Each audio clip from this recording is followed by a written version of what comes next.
Hi, I'm Mary Elizabeth Davis, Superintendent for the Cherokee County School District, and welcome to The Lift. Now, this is an environment that's been designed in order to lift up the work of the Board of Education and explicitly identify how their important actions lead to alignment in every classroom across the district. So let's get started. Good evening and welcome. I would like to call to order the April 17th, 2025 meeting of the Cherokee County School Board. So welcome to April's edition. This month I'm going to bring you an update on three key areas: the FY26 budget, safety and security, and the board's laser focus on teaching and learning. Let's start with a quick recap of the FY26 budget, which the board approved at the April board meeting. Now, this budget development process begins in the fall, and it really is grounded in the Board of Education's priorities and commitments to continuing to advance this school district. But we also knew that there were some revenue implications in the preparation of this budget, including the $14 million revenue decrease that resulted from the expansion of the senior tax exemption. Now, in order to mitigate that gap in revenue and prepare for improvements in our budget, we started with a 5.2% cut to central office. That 5.2% cut is really what paved the way for the budget that the board was able to authorize. Now, the improvements that the board was able to make in this budget can really be captured in four themes. The first theme was to invest in resources as close to students as possible. This includes the investment in mathematics and English language arts instructional materials that will be in place in time for the new school year. There also was a decrease of $1.2 million out of district office budgets in order to reallocate that to local school budgets. Those local school budgets will see a 30 to 32% increase across all 41 of our schools. Now, that increase is intended to mitigate the types of expenses that have been out of pocket for our teachers, as well as to truly support our consumable heavy content areas like our fine arts programs. And the second theme has been focused on investing in our teachers and our workforce. I am so proud to announce that our Board of Education has been able to commit to a 3% increase to our salary schedules and our classified salary schedules. And this is in addition to honoring the longevity step that is a part of our salary scales. Now, this commitment of our Board of Education is the right step forward to being a competitive employer in the region and to recognizing that the secret ingredient to what makes learning in Cherokee so exceptional is the talent of our professionals in the classroom, in schools, and throughout the organization. Now, the third theme of this FY26 budget is to continue investing in safety and security.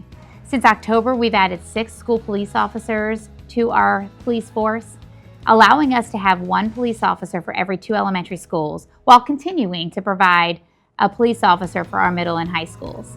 Next year, we will add a security monitor for our high schools with multiple buildings on campus, including Etowah, Sequoia, and Cherokee high schools. And finally, the fourth theme of this FY26 budget is to continue the investment in excellent financial stewardship for the Cherokee County community. The budget is constructed by maintaining the historically low millage rate of 17.95. And we are committed to continuing to examine our internal practices to shed redundancies and ensure that we have exceptional efficiencies throughout the organization. Now, while that just brings you a few highlights of this FY26 budget, I'd encourage you to visit the full budget at our district website and even review all of the board reports that have been provided in the development process. From our FY26 budget, now to the second thing I want to bring your attention to from the April board meeting, and that is the board report on safety and security. You know, it was in October that we had a community conversation about strides we can continue to make to improve safety and security of our schools. And while collecting many perspectives, recommendations, and insights from our community, one key recommendation emerged, and that was to more regularly bring a public update on our safety and security efforts. So we now have a commitment to a biannual report that is provided by our Chief of School Police, Buster Cushing, in order to keep you up to date on all of the measures that we are taking to keep kids and our staff safe every day. Now, this report featured a few improvements since we last discussed safety and security in a board meeting, and those improvements are focused around increasing our school police officers, continuing to expand our security film on our windows of exterior buildings, and our improved communications with our local law enforcement agencies. When we increase our communications with local law enforcement agencies, we are pursuing an integration of our camera system with the Sheriff's Office. Sheriff Frank Reynolds has a real-time crime center, and our integration of camera systems provides them a real-time look in a moment of an emergency in order to coordinate any type of required response. We've also done a better job of advancing our communication tools available to our fire and rescue partners and our emergency responders. Now, associated with this is something that's really important to me, and that is the expectations that we have for safe and secure schools and appropriate student conduct. Now, the board did approve the Code of Conduct for the 2025-26 school year here in the April board meeting, and I'd encourage you to look at it in full. But key to it is improving the consistency and the clarity for the behaviors that are outlined and expected in our elementary schools. Now, the need for these changes was really illuminated for me from our teachers and our parents through the many focus groups over the recent months. And you can now see those changes that emerged in our Code of Conduct by viewing the full Code of Conduct available on the district website. Now, the Code of Conduct is our way of establishing expectations for student conduct in order to ensure we have safe and productive schools focused on learning. And parents and our community and our students will see that there are elevated, serious consequences now associated with possession of a vape, as well as anything associated with a school threat. Now, there is nothing more important than the safety and security of our schools.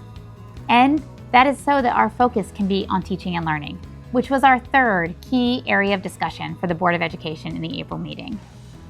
The Board of Education has had a laser focus on kids learning more, growing more, and achieving more in Cherokee County than they could anywhere else, and they've gotten crystal clear on our student achievement goals for this organization.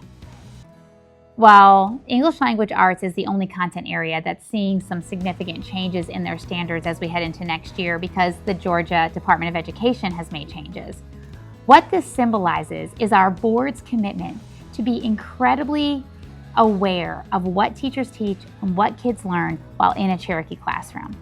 You can view all of our teaching and learning standards on our district website. It's really our goal that our parents feel very informed about what students are learning, our teachers have clarity with the pace in which we teach and what effective learning looks like, and that together as a community we have tremendous confidence in the quality of the education in every classroom across the district. This clarity and assurances that our teachers are equipped for effective teaching is what our board has been focused on. And they have coupled this focus with an investment in instructional resources for English Language Arts and mathematics. And while I am really proud that we have found so many ways to reduce expenditures across this organization, what I also see is a very focused investment in what matters most. And that is what is at the fingertips of our teachers to effectively teach and what is in the hands of our students and families to effectively learn. Now listen, those resources, it's really been central to our teachers' conversations and our families' conversations on how it is that we can get better every single day. I'm excited to announce that teachers will receive those instructional materials before the closeout of the school year, and everything will be put in place so that students have access to them as we start the 25-26 school year in August. Really tying this all together is the board's work in policy. Now, the Board of Education sets policy which creates the conditions for what the learning experience is like from classroom to classroom. And they tackled an important policy, a literacy policy that they adopted at the April board meeting. It calls for clarity in our literacy practices, reading, writing, and communicating, and also establishes accountability around our responsibility to grow the reading proficiency of students and to adequately communicate reading proficiency to all of our parents. This important work, it just really magnifies the laser focus our Board of Education has had on teaching and learning and achievement, and ensuring that the FY26 budget has resources that are dedicated to teachers being effective and students having excellent learning opportunities. I am just so proud of the investment our teachers and our community and our board members have collectively made to ensure that the instructional resources that will prepare us for next year have been teacher informed and driven by the priorities and perspectives of our educators. So that really about sums it up. 3 big highlights from this April board meeting: our FY26 budget, which has now been approved by the Board of Education, safety and security update for our community, and the board's laser focus on teaching and learning. And while I invite you and encourage you to attend every board meeting that we have, you can find a video archive of every board meeting on our district website, and I'd encourage you to view the board meeting content in full. Well, for now, I look forward to a wonderful spring together as we set our eyes on wrapping up this excellent school year, and I'll see you next time.